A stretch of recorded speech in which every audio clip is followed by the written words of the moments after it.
الحمد لله رب العالمين والصلاة والسلام على آله وصحبه أجمعين وبعد أعوذ بالله من الشيطان الرجيم بسم الله الرحمن الرحيم إنما المؤمنون إخوة فأصلحوا بين أخويكم واتقوا الله لعلكم ترحمون. وقال النبي صلى الله عليه وسلم حق المسلم على المسلم ست إلى آخره. رب اشرح لي صدري ويسر لي امري واحلل عقدة من لساني يفقهوا قولي. رب زدني علما رب زدني علما اللهم رب زدنی علما.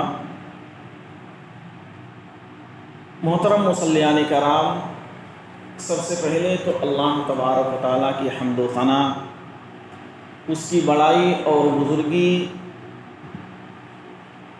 کہ جس رب العالمین نے ہم تمام انسانوں کو اس دنیا کے اندر پیدا کیا ہے اور پیدا فرمانے کے بعد یوں ہی مجبور و بے بس اور بے سہارا نہیں چھوڑا ہے، بلکہ ہماری رشد و ہدایت کے لیے، ہمیں سیدھا راستہ بتانے کے لیے بے شمار انبیاء کرام کو بھیجا، جن کی آخری کڑی جناب حضرت محمد صلی اللہ علیہ وسلم ہے. آج کے اس ہفتہ واری پروگرام میں، جو کہ آج پہلا میرا اپنا پروگرام ہوگا، اس میں ایک حدیث کو لے کر انشاءاللہ ہم کچھ باتیں آپ کے سامنے رکھنے کی کوشش کریں گے. اس سے پہلے کہ کچھ باتیں آپ کے سامنے عرض کی جائیں، اللہ تبارک و تعالیٰ سے دعا ہے کہ اللہ تبارک و تعالیٰ ہم تمام لوگوں کو سننے سے زیادہ ان تمام تر باتوں پر عمل کرنے کی توفیق عطا فرما، آمین. حضرات گرامی، اللہ رب العزت نے قرآن کریم کے اندر ارشاد فرمایا سورہ حجرات کے اندر کہ انما المؤمنون اخوہ، تمام مومنین جو ہیں وہ آپس میں بھائی ہیں. یہ کیسے بھائی؟ خونی رشتے والے بھائی نہیں، بلکہ ایمان کے طور پر جتنے بھی مسلمان ہیں آپس میں ایک دوسرے کے بھائی ہیں. اور اسی طرح سے اللہ کے نبی صلی اللہ علیہ وسلم کی ایک بہت ہی مشہور حدیث، جو کہ صحیح بخاری کی 1240 نمبر اور صحیح مسلم کی 2162 نمبر کی جو حدیث، جس کے اندر اللہ کے نبی صلی اللہ علیہ وسلم نے ارشاد فرمایا کہ حق المسلم علی المسلم ست، ایک مسلمان پر دوسرے مسلمان کے 6 حقوق ہیں. یہ 6 حقوق کیا ہیں؟ یہی آپ کے سامنے انشاءاللہ آپ کے انداز میں رکھنے کی کوشش کی جائے گی.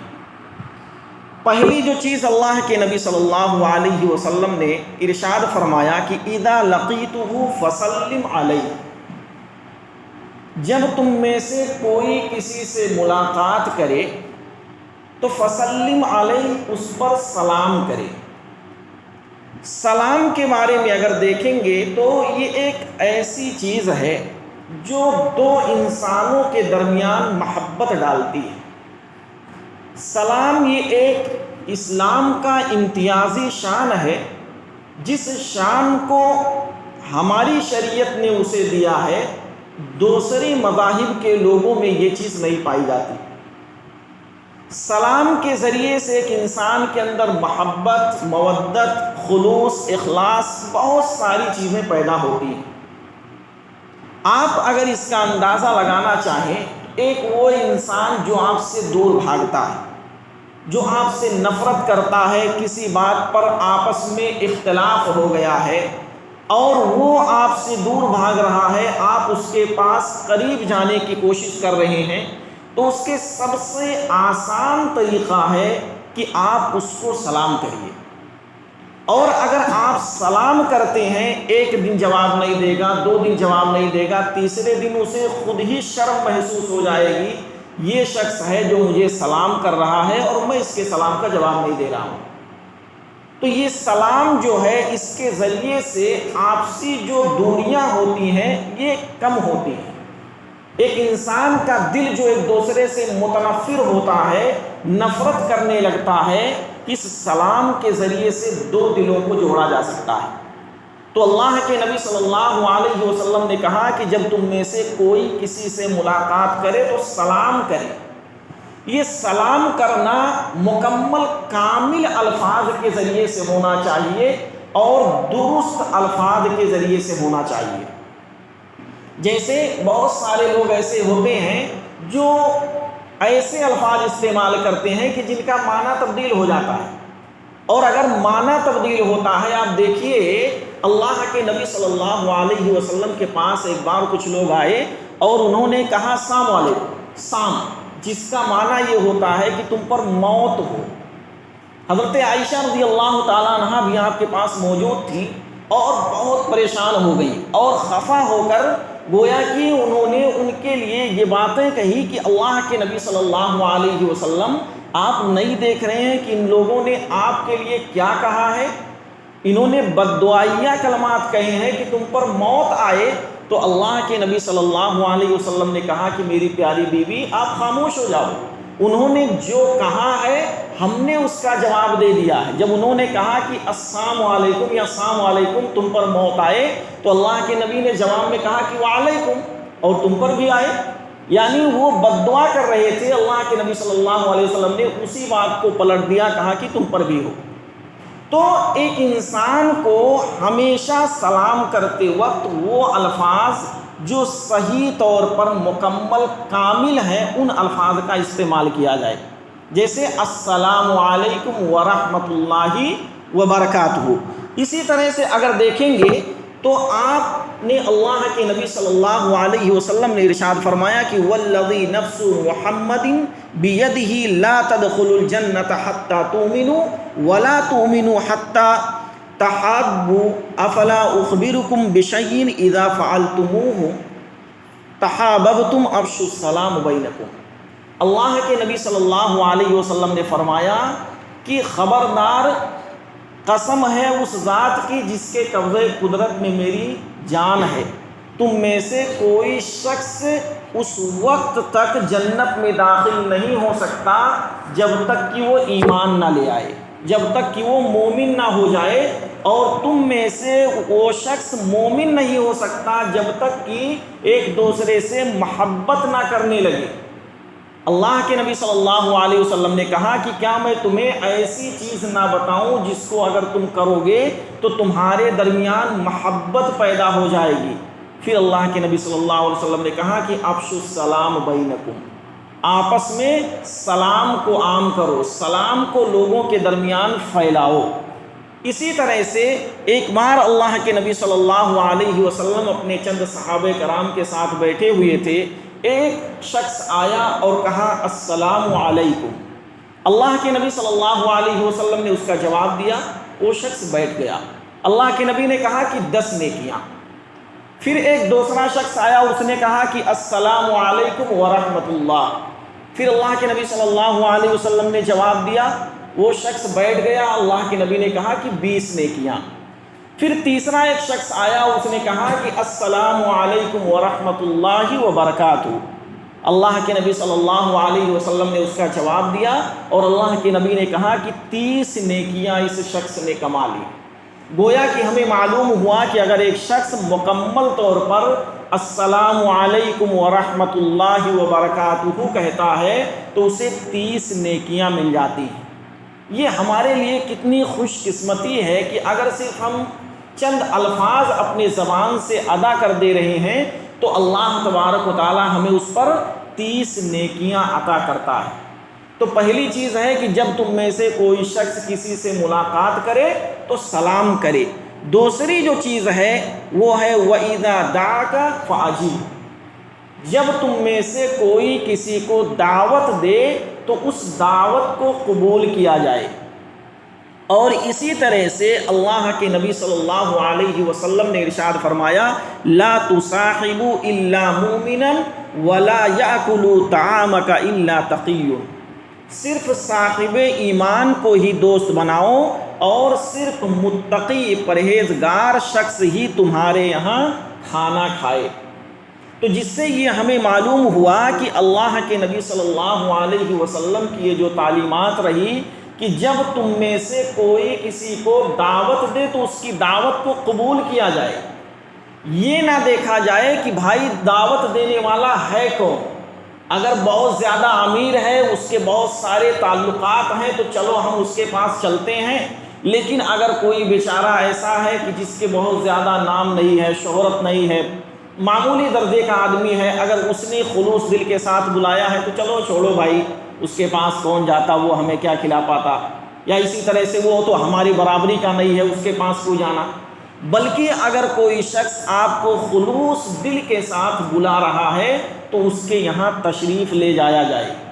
اگر ایک انسان ریاکاری کے لیے یا شہرت کے لیے آپ کو گوشت روٹی کھلا رہا ہے، اور ایک انسان وہ ہے جو خلوص دل کے ساتھ آپ کو معمولی کھانا نمک روٹی کھلائے، اس دعوت سے یہ دعوت بہت بہتر ہے، اس لیے کہ ایک انسان خلوص دل کے ساتھ آپسی پیار اور محبت کی بنا پر آپ کو اپنے پاس بلا رہا ہے۔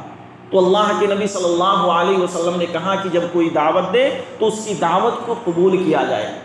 یہاں پر ایک چیز اور یاد رہے کہ ایک انسان کبھی کھائے تو کبھی کھلائے۔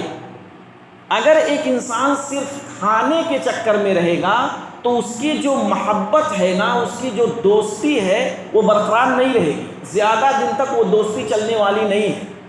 ایک دوستی جو ہوتی ہے وہ یہی ہوتا ہے کہ ایک انسان اگر ہمیں بار بار کھلا رہا ہے تو دوسرا بھی اسے کھلائے، اس کے ذریعے سے آپسی جو تنافر ہوتے ہیں، آپس کی جو میلان ہوتے ہیں وہ بڑھتے ہیں، آپس میں ایک دوسرے سے رغبتی ہوتی ہے۔ تو ایک انسان کو ہمیشہ اس بات کی طرف توجہ دینی چاہیے۔ دو چیزیں ہو گئیں۔ تیسری چیز اللہ کے نبی صلی اللہ علیہ وسلم نے فرمایا کہ وَإِذَا اسْتَنصَحَكَ فَانصَحْ لَهُ، خیر خواہی کرنا، یعنی جب تم میں سے کوئی شخص تم سے مشورہ طلب کرے تو اس سے اچھا مشورہ دیا جائے، اچھی بات کی طرف اس کی رہنمائی کی جائے، اور اگر وہ کسی چیز کے بارے میں آپ سے سوال کرے، آپ کو اس کا علم ہے تو آپ اسے جواب دیجئے، ورنہ اپنے آپ کو اس سے بری کر لیجئے، بھائی ہمیں اس کے بارے میں معلومات نہیں ہے، آپ اس چیز کو ایسے شخص سے پوچھ لیجئے جس کے پاس اس کا علم ہے۔ اور اسی طرح سے یہ اصل جو ہے الدین النصیحہ، دین جو ہے یہ خیر خواہی کا نام ہے۔ آپ سے اگر کوئی مشورہ طلب کرتا ہے تو آپ کا اپنا سمجھ کے مشورہ طلب کرتا ہے، کوئی دشمن سمجھ کے آپ کے پاس نہیں آتا، بلکہ اس کی یہ خواہش ہے کہ اگر میں فلاں کے پاس جاؤں گا اور میں اس سے مشورہ طلب کروں گا تو مجھے اچھی باتیں بتائے گا۔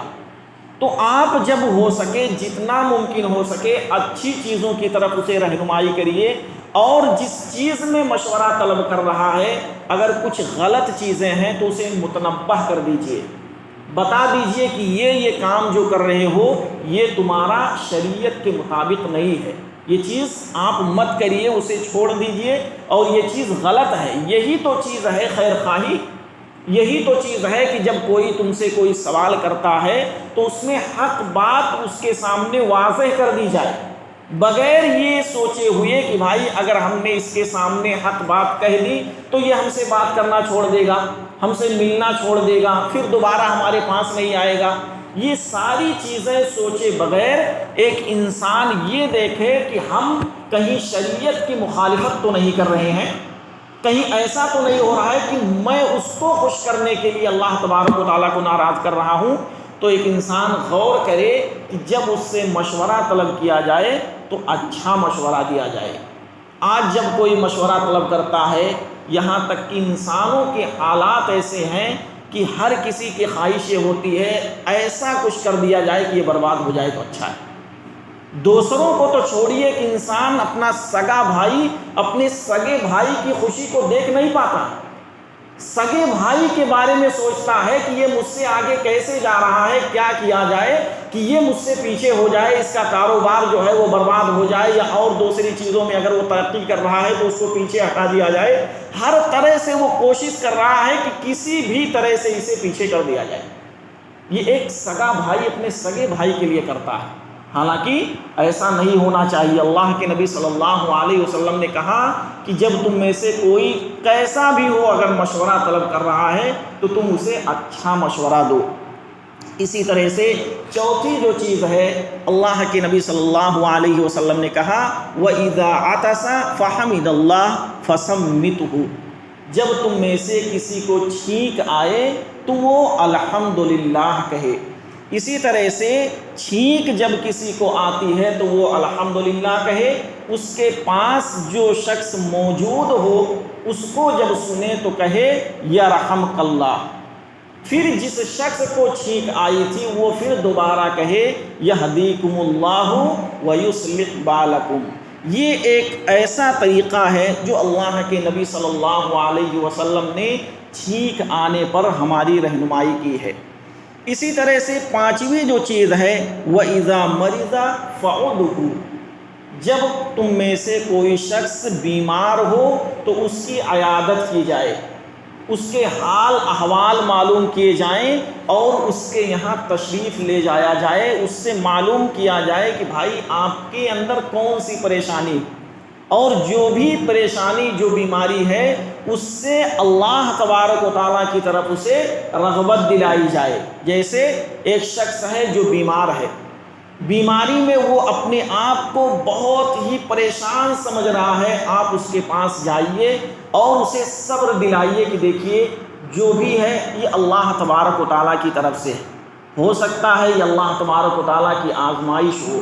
آپ اللہ تبارک و تعالیٰ کی آزمائش میں اپنے آپ کو پورا اتارنے کی کوشش کریے، جو بھی ہے انشاءاللہ ٹھیک ہو جائے گا۔ اللہ کے نبی صلی اللہ علیہ وسلم کے یہ معمول رہا کرتے تھے کہ آپ جب بھی کسی کے یہاں عیادت کے لیے جاتے تھے تو آپ یہ لفظ ضرور کہتے تھے لا بأس طہور انشاءاللہ، غم نہ کریے، پریشان مت ہوئیے، انشاءاللہ اگر اللہ تبارک و تعالیٰ نے چاہا تو یہ سارے حالات جو ہیں آپ کے ٹھیک ہو جائیں گے۔ ظاہر سی بات ہے کہ ایک انسان بیمار ہے، اس کے پاس جانے سے اس کی عیادت کے لیے کوئی اس کی بیماری کو دور نہیں کر دے گا، اس کی بیماری کو ختم نہیں کر دے گا، لیکن اس وقت جب ایک انسان پریشان ہوتا ہے، اس کے جاننے والے پہچاننے والے اس کے پاس آتے ہیں تو تھوڑی دیر کے لیے اسے بہت خوشی محسوس ہوتی ہے، خوش ہوتا ہے، اسے یہ معلوم ہوتا ہے کہ یقیناً ہمارے بھی چاہنے والے لوگ ہیں، ہمیں بھی کچھ لوگ جاننے والے ہیں جو جنہیں یہ معلوم ہوا کہ میں بیمار ہوں، میں فلاں مصیبت میں گھرا ہوا ہوں، تو جن سے جو ہو سکتا ہے اس کے ذریعے سے ہماری مدد کرتے ہیں۔ اور ایک انسان کو کرنا بھی چاہیے، لیکن معاشرے میں غور کریں تو یہ چیز ہمارے اندر سے دھیرے دھیرے ختم ہوتی جا رہی ہے۔ کیوں؟ ہر انسان کہتا ہے ہمارے پاس وقت نہیں ہے۔ دیکھیے وقت انسان کے پاس رہتا نہیں، وقت نکالنا پڑتا ہے۔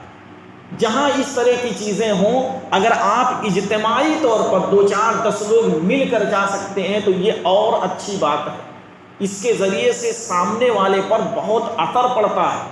وہ انسان جو لوگوں سے دور بھاگتا رہا، اگر کسی پریشانی کے اندر وہ ملوث ہو چکا ہے، آپ اس کے پاس جاتے ہیں، اس کی خیر خواہی کرتے ہیں، اس کے حال احوال پوچھتے ہیں، تو یقین مانیے کہ اس کے اندر بہت تبدیلی آتی ہے، اس کا فرق پڑتا ہے۔ اور کسی کے جانے سے کوئی کسی کی بیماری ختم نہیں کرتا، لیکن یہ بھی یاد رہے کہ اس کے پاس جب تک رہا جائے اچھے کلمات کہے جائیں، کیونکہ جو کلمات آپ کہتے ہیں فرشتے اس پر آمین کہتے ہیں۔ ہمارے یہاں کیا ہوتا ہے کہ اگر کبھی کبھار ایسا ہوا کوئی بیمار ہے، مثال کے طور پر ہاسپٹل میں ہے، ہم اس کے یہاں جاتے ہیں تو بھائی اچھا آپ کو کیا بیماری ہوئی؟ فلاں بیماری ہوئی، یہ بیماری ہوئی ہے، اس میں تو آپ کو بچنے کا کوئی چانس نہیں ہے، یہ بیماری تو ہمارے فلاں جاننے والے کو ہوئی تھی، وہ تو چلے گئے، ختم ہو گئے۔ اس طرح کے الفاظ کہتے ہیں، نہیں کہنا چاہیے۔ اس کے ذریعے سے انسان کے اندر جینے کی جو طاقت ہوتی ہے وہ کم ہوتی ہے۔ آپ اسے حوصلہ دلائیے، اللہ تبارک و تعالیٰ سے ڈرائیے، اس کی غلطیوں کی طرف اسے متنبہ کریے، تو الغرض کی ایک انسان کو دوسرے انسان کی عیادت کے لیے جانا چاہیے۔ اسی طرح سے اگر دیکھیں گے تو ایک آخری چیز جو ہے وہ ہے جنازے کی نماز۔ اللہ کے نبی صلی اللہ علیہ وسلم نے فرمایا وَإِذَا مَاتَ فَاتَّبِعْهُ، جب تم میں سے کوئی شخص انتقال کر جائے تو اب تمہارے لیے ضروری ہو جائے گا کہ اس کی نماز جنازہ میں شرکت کی جائے۔ نماز جنازہ میں اگر کوئی شخص ہے جو شرکت کرتا ہے تو اللہ کے نبی صلی اللہ علیہ وسلم نے اس پر ثواب کیا ہے ہمیں بتا دیا۔ اللہ کے نبی صلی اللہ علیہ وسلم نے کہا من اتبع جنازۃ مسلم ایمانا واحتسابا وکان معه حتى يصلى عليها ويفرغ من دفنها فإنه يرجع من الأجر بقيراتين كل قيرات مثل أحد ومن صلى عليها ثم رجع قبل ان تدفن فإنه يرجع بقيرات۔ جو شخص ایمان کے حالت میں اور ثواب کی نیت سے کسی کی نماز جنازہ میں شامل ہوتا ہے اور اس کے دفن تک وہاں موجود رہتا ہے تو اللہ کے نبی صلی اللہ علیہ وسلم نے کہا کہ اسے 2 قیرات ثواب ملتا ہے۔ صحابہ نے جب پوچھا کہ اللہ کے نبی 2 قیرات کیا ہے تو اللہ کے نبی نے کہا کہ 1 قیرات 1 احد پہاڑ کے برابر ہے۔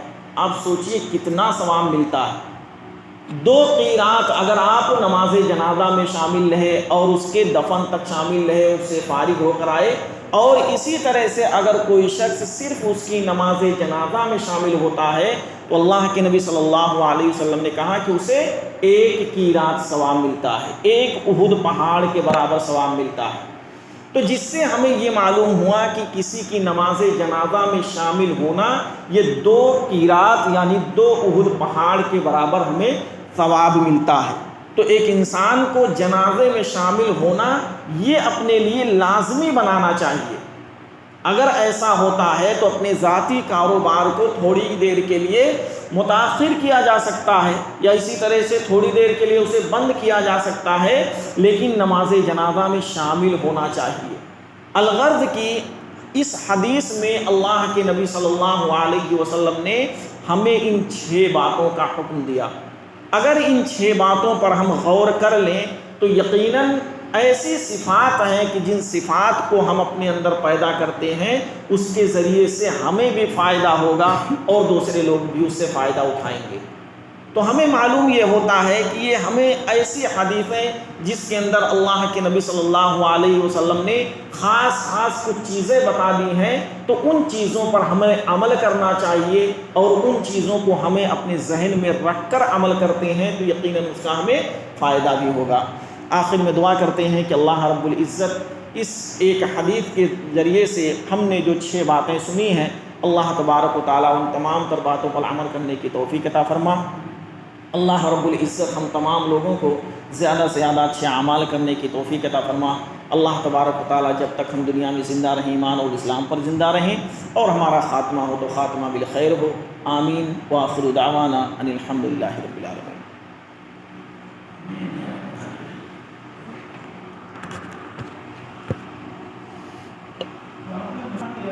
آدمی جو ہے